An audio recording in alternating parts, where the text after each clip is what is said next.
আলুর বীজ শোধন। আলুর বীজ শোধন করে মাটিতে বপন করলে বীজবাহিত অনেক রোগ থেকেই মুক্তি পাওয়া সম্ভব। এক্ষেত্রে আলুর বীজ দুইভাবে শোধন করা যায়, একটা হচ্ছে জৈব পদ্ধতিতে এবং আরেকটা হচ্ছে রাসায়নিক পদ্ধতিতে। এক্ষেত্রে জৈব অথবা রাসায়নিক যে কোনো একটি পদ্ধতি বেছে নিলেই হয়। জৈব পদ্ধতিতে ট্রাইকোডার্মা পাউডার প্রতি লিটার পানিতে 8 থেকে 10 গ্রাম হারে মিশিয়ে সেই দ্রবণে আলুর বীজ কিছুক্ষণ ভিজিয়ে রাখতে হয়। তারপর বীজ তুলে নিয়ে শুকিয়ে মাটিতে বপন করতে হয়। রাসায়নিক পদ্ধতিতে ম্যানকোজেব গ্রুপের ছত্রাকনাশক প্রতি লিটার পানিতে 2 গ্রাম হারে মিশিয়ে সেই দ্রবণে আলুর বীজ ভিজিয়ে রাখতে হয় এবং কিছুক্ষণ ভিজিয়ে রাখার পর সেটি তুলে শুকিয়ে তারপর জমিতে বপন করে দিতে হয়। আলুর কাটুই পোকা সাধারণত আলুর গাছ ছোট চারা অবস্থায় থাকাকালীন গাছের গোড়া কেটে দেয়। রাতের বেলা এ পোকার উপদ্রব বেশি দেখা দেয়। এক্ষেত্রে ক্লোরোপাইরিফস এবং সাইপারমেথ্রিন গ্রুপের ঔষধ যেমন নাইট্রো 505 ইসি প্রতি লিটার পানিতে 1 মিলি হারে মিশিয়ে সন্ধ্যার পর গাছের গোড়ার চারিদিক দিয়ে ভিজিয়ে দিতে হবে। আলু গাছের কাণ্ড পচা রোগ ছত্রাকের আক্রমণে এ রোগটি হয়ে থাকে। এ রোগ হলে আলু গাছের কাণ্ডে বাদামি দাগ পড়ে, ধীরে ধীরে সেটা পুরো গাছে ছড়িয়ে পড়ে এবং গাছ মারা যায়। এক্ষেত্রে ক্লোরোথালনিল এবং সাইমক্সালিন গ্রুপের ছত্রাকনাশক যেমন ক্লোরাল প্রতি লিটার পানিতে 2 গ্রাম হারে মিশিয়ে পুরো গাছে স্প্রে করে দিতে হবে। আলু গাছের পাতা মোড়ানো রোগ ভাইরাসের আক্রমণে এ রোগ হয়ে থাকে। সাদামাছি এবং জাপ পোকা এ ভাইরাসের বাহক, তাই এদের দমনে ইমিডাক্লোপিড অথবা অ্যাসিডামিপিড অথবা অ্যাসিফেট জাতীয় বালাইনাশক যেমন অ্যাডমায়ার অথবা ইমিটাপ অথবা অ্যাসাটাপ প্রতি 18 লিটার পানিতে 15 মিলি হারে মিশিয়ে গাছে স্প্রে করে দিতে হবে। আলু গাছের আগাম ধসা এবং নাভি ধসা রোগ ছত্রাকের আক্রমণে এই রোগগুলো হয়ে থাকে। এ রোগ হলে আলু গাছের পাতায় বড় বড় অথবা ছোট হলদেটে বাদামি ছোপ ছোপ দাগ দেখা দিতে পারে। একসময় পুরো গাছে এটা ছড়িয়ে পড়ে, পাতা হলদেটে বর্ণ হয়ে গাছ মারা যায়। এক্ষেত্রে ম্যানকোজেব জাতীয় ছত্রাকনাশক যেমন নেমিস্পোর অথবা কপার অক্সিক্লোরাইড জাতীয় ছত্রাকনাশক যেমন অক্সিকপ অথবা কপার হাইড্রোক্সাইড জাতীয় ছত্রাকনাশক যেমন জিবাল প্রতি 18 লিটার পানিতে 30 থেকে 35 গ্রাম হারে মিশিয়ে পুরো গাছে স্প্রে করে দিতে হবে। আলু গাছের পাউডারি মিলডিউ রোগ ছত্রাকের আক্রমণে এ রোগটি হয়ে থাকে। এ রোগ হলে আলু গাছের পাতায় পাউডারের মতো বস্তু দিয়ে ভরে যায়। এক্ষেত্রে মেনকোজেব প্লাস মেটালক্সিল জাতীয় ছত্রাকনাশক যেমন রিডোমিল গোল্ড প্রতি লিটার পানিতে 2 গ্রাম অথবা কার্বেন্ডাজিম জাতীয় ছত্রাকনাশক যেমন গোল্ডাজিম প্রতি লিটার পানিতে 1 মিলি হারে মিশিয়ে পুরো গাছ স্প্রে করে দিতে হবে এবং সাথে সালফার জাতীয় ছত্রাকনাশক যেমন থিওভিট অথবা সাইভিট অথবা মোনোভিট প্রতি লিটার পানিতে 2 গ্রাম হারে মিশিয়ে স্প্রে করতে হবে। আলুর দাঁত বা স্ক্যাব রোগ এ রোগ হলে আলুর টিউবারের উপরে বাদামি গর্তযুক্ত দাগ দেখা দেয়। এটি একটি মাটিবাহিত রোগ। এক্ষেত্রে আলু গাছে আসার 30 দিনের মধ্যে যদি জমিতে সেচের পরিমাণ কম হয় অথবা 70 দিন বয়সের বেশি হয়ে গেলে যদি জমিতে সেচের পরিমাণ বেশি হয়ে যায়, সেই ক্ষেত্রে এ রোগের প্রাদুর্ভাব বেশি দেখা দেয়। এক্ষেত্রে জমিতে সেচ ব্যবস্থাপনার দিকে খেয়াল রাখলে এ রোগ থেকে মুক্তি পাওয়া সম্ভব। কন্ট্যাক্ট ফাঙ্গিসাইডের মধ্যে কোন কোন গ্রুপের ফাঙ্গিসাইডগুলো পড়ে সেটা হচ্ছে আপনারা দেখতে পাচ্ছেন mancozeb, copper oxychloride, copper hydroxide. এই জাতীয় ফাঙ্গিসাইডগুলো কাজ করে হচ্ছে যে গাছে যখন আপনি স্প্রে করবেন তখন একটা সুরক্ষা স্তর পড়বে। এটা এমনিতে দেখানো হয়েছে, স্তরটা পড়বে হচ্ছে পাতার উপরে। আপনি যেখানে স্প্রে করবেন এই ফাঙ্গিসাইডটা যেখানে যেখানে পড়বে অর্থাৎ স্প্রের মাধ্যমে যেখানে যেখানে স্পর্শ করবে এই উপর দিয়ে একটা করে স্তর তৈরি করবে। সেটাতে হবে কি, যখন ফাঙ্গিসাইডের কণাগুলো বাতাসের মাধ্যমে বা যে কোনো কারণে যখন গাছের উপরে এসে পড়বে তখন সেখানে সেই ফাঙ্গিসাইডের কণাগুলো স্পোরগুলো মারা যাবে, আর নতুন করে আক্রমণ করতে পারবে না, সেই বংশবিস্তৃতও করতে পারবে না। তো এটা হচ্ছে মূলত কন্ট্যাক্ট ফাঙ্গিসাইডের কাজ। এর মধ্যে ম্যানকোজেব, কপার অক্সিক্লোরাইড এবং কপার হাইড্রোক্সাইড গ্রুপের ফাঙ্গিসাইডগুলো পড়ে। সিস্টেমিক ফাঙ্গিসাইড সেগুলো হচ্ছে কার্বেন্ডাজিম গ্রুপ এবং মেটালক্সিল। আরও আছে, আমি সাধারণভাবে যেগুলো ব্যবহার করা হয় সেগুলোর কথাই আলোচনা করছি।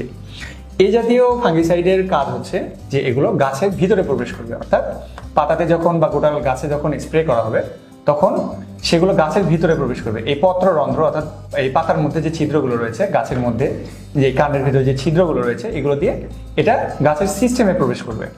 সিস্টেমে প্রবেশ করার ফলে যদি ছত্রাকের আক্রমণ অলরেডি হয়ে থাকে সেটার বিরুদ্ধে প্রতিরোধ ব্যবস্থা গাছের মধ্যে গড়ে তুলবে। এটা হচ্ছে কার্বেন্ডাজিম গ্রুপ অথবা আর হচ্ছে মেটালক্সিল গ্রুপের ছত্রাকনাশকের এটা হচ্ছে কাজ বা সিস্টেমিক ফাঙ্গিসাইডের কাজ। খুব ছোট গাছে অর্থাৎ 20 দিনের নিচে যে গাছের বয়স হয় এই গাছের কখনোই সিস্টেমিক ফাঙ্গিসাইড ব্যবহার করা উচিত নয়, কারণ এগুলো খুবই কার্যকরী হয় এবং যে এটার একটা রিয়াকশন আছে বা চোট আছে। এই চোটের ওষুধগুলো যখন আপনি চোটের বালাইনাশকগুলো যখন আপনি গাছের প্রয়োগ করবেন তখন এই গাছের যে স্বাভাবিক বৃদ্ধি থাকে এই স্বাভাবিক বৃদ্ধিটাকে সে প্রতিহত করবে বা গাছকে ঠিকভাবে বাড়তে দেবে না। এই গাছের গ্রোথটাকে সে থেমে দেবে, থেমে দেওয়ার পরে যে এর ভেতরে রোগের আক্রমণগুলো হয়েছে সেটাকে সে প্রতিহত করার চেষ্টা করবে। এই জন্য এগুলো যখন গাছের কাণ্ড একটু শক্ত হয়ে যায় অর্থাৎ 30 দিন বা 40 দিন বয়সের যখন গাছ হয়ে যায় তখন এই টেবুকোনাজল, প্রপিকোনাজল এবং হেক্সাকোনাজল এই 3টা গ্রুপের ঔষধ তখন ব্যবহার করলে এবং যখন খুব বেশি হারে এই ফাঙ্গিসাইডগুলো আক্রমণ ঘটে তখন এই গ্রুপের ফাঙ্গিসাইডগুলো ব্যবহার করা উচিত। কন্ট্যাক্ট এবং সিস্টেমিক ফাঙ্গিসাইডের কম্পোজিশন যেগুলো রয়েছে অর্থাৎ যৌগিক এবং মিশ্র যে ফাঙ্গিসাইডগুলো রয়েছে সেগুলোতে সেটা হচ্ছে mancozeb plus carbendazim, mancozeb plus metalaxyl এবং ম্যানকোজেব প্লাস সাইমোক্সানিল। সাধারণভাবে এগুলো ব্যবহার করা হয়ে থাকে সচরাচর। তো এগুলোর কাজ হচ্ছে যে এগুলো সর্বপ্রথম গাছের ভিতরে প্রবেশ করবে। যদি আক্রান্ত গাছ হয়ে থাকে ছত্রাকের দ্বারা সেই ক্ষেত্রে গাছের সিস্টেমে প্রবেশ করে সেটা ভিতর থেকে গাছকে সুরক্ষা দেবে অর্থাৎ রোগ প্রতিরোধ করার চেষ্টা করবে এবং তার সাথে যেহেতু এটা কন্ট্যাক্ট এবং সিস্টেমিক ফাঙ্গিসাইডের কম্পোজিশন সেক্ষেত্রে এই কন্ট্যাক্ট ফাঙ্গিসাইডের এইটা আপনাকে একটা সুরক্ষা স্তর সৃষ্টি করে দেবে, মানে ভিতর থেকেও কাজ করবে এবং বাইরে থেকেও একটা সুরক্ষা দেবে যাতে নতুন করে কোনো ফাঙ্গিসাইড আর আক্রমণ করতে না পারে। এই কন্ট্যাক্ট এবং সিস্টেমিক ফাঙ্গিসাইডের কম্পোজিশনের মধ্যে স্পেশাল কিছু গ্রুপ রয়েছে, সেগুলো হচ্ছে azoxystrobin plus cyproconazole, azoxystrobin plus difenoconazole, আর হচ্ছে ম্যানকোজেব প্লাস ডাইমেথোমোর, এরকম আরও আছে কিন্তু সাধারণভাবে এগুলো ব্যবহার করা হয়। এগুলো গাছে যখন ছত্রাকের আক্রমণ বেশি হয়ে থাকে তখন এই স্পেশাল গ্রুপের সিস্টেমিক এবং কন্ট্যাক্ট ফাঙ্গিসাইডের কম্পোজিশনগুলো ব্যবহার করা হয়।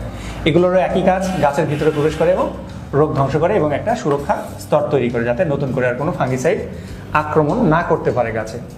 এগুলো আবারও বলছি যে এগুলো যখন পূর্ণবয়স্ক গাছ হবে তখন এটা ব্যবহার করা উচিত। যদি ছোট গাছে ব্যবহার করেন তাহলে গাছের স্বাভাবিক গ্রোথ কিন্তু প্রতিহত বা গাছের স্বাভাবিক গ্রোথ কিন্তু থেমে যেতে পারে। ছত্রাকনাশক কয় ধরনের হয়ে থাকে? কাজের ধরনের উপর ভিত্তি করে এই ছত্রাকনাশককে কয়টি গ্রুপে বিভক্ত করা যায়, সেগুলো হচ্ছে contact fungicide, systemic fungicide, contact এবং সিস্টেমিক ফাঙ্গিসাইডের কম্পোজিশন এবং স্পেশাল ফাঙ্গিসাইড। কন্ট্যাক্ট এবং সিস্টেমিক ফাঙ্গিসাইড অলরেডি কোনো গাছে ছত্রাক আক্রমণ করেছে এ জাতীয় গাছে ব্যবহারের জন্য এই গ্রুপের ছত্রাকনাশক ব্যবহার করা হয়। গাছের রোগ মুক্তি এবং নতুন করে যাতে গাছের ছত্রাক আক্রমণ না করতে পারে সেজন্য এই গ্রুপের ছত্রাকনাশকগুলো ব্যবহার করা হয়ে থাকে।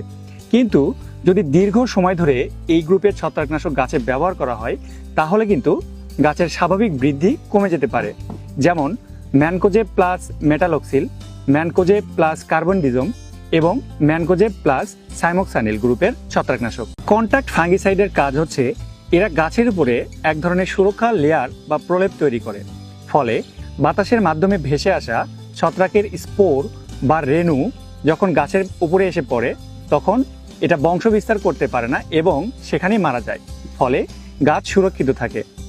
অনাকাঙ্ক্ষিতভাবে ছত্রাকের আক্রমণ থেকে সুরক্ষা পাওয়ার জন্যই এই কন্ট্যাক্ট ফাঙ্গিসাইডটা ব্যবহার করা হয়ে থাকে, যেমন ম্যানকোজেব, কপার অক্সিক্লোরাইড এবং প্রোপিনেব জাতীয় ছত্রাকনাশক। সিস্টেমিক ফাঙ্গিসাইডের কাজ হচ্ছে এরা পাতার মাধ্যমে পুরো গাছে ছড়িয়ে পড়ে এবং আক্রান্ত স্থানে ছত্রাককে এরা ধ্বংস করে দেয় এবং নতুন করে কোনো ছত্রাকের রেণু বা স্পোরকে জন্ম নিতে দেয় না, ফলে গাছ সুরক্ষিত থাকে এবং এরা দীর্ঘদিন পর্যন্ত গাছে কার্যকর থাকতে পারে বলে এটা খুবই কার্যকরী ছত্রাকনাশক হিসেবে ব্যবহার হয়ে থাকে, যেমন কার্বেন্ডাজিম, মেটালক্সিল ইত্যাদি।